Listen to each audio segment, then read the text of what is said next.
La science moderne se prétend être athée et presque au-dessus de Dieu et la médecine prétend être une science exacte, ce qui est faux.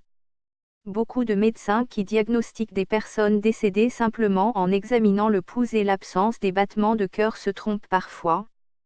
Selon un médecin, c'est la glande thyroïde qui contrôle notre vie ou notre décès et non le cœur.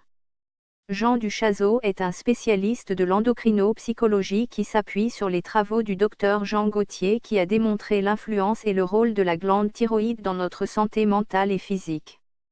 Aussi, si Dieu existe, alors oui, il est possible que des personnes mortes ne passent pas finalement de l'autre côté et qu'un nouveau délai leur est attribué pour terminer leur mission sur Terre, et donc une fois que l'âme quitte le corps, elle peut passer le tunnel selon les récits de NDE, mort imminente, mais pour des raisons qui nous échappent, ces personnes peuvent revenir dans leurs corps et ressusciter après des arrêts du cœur et le changement de couleur de leur peau et rigidité cadavérique. Cela après parfois 72 heures. Il y a de nombreux cas, mais la plupart des gens qui reviennent à la vie le font dans leur tombe et meurent une seconde fois étouffés dans une mort atrocement douloureuse.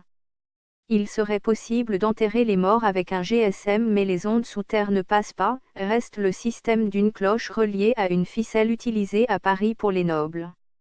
Mais si on pouvait équiper les morts de systèmes d'alerte, on serait étonné de ce qui se passe car nous ne sommes pas tous semblables, certains sont particuliers.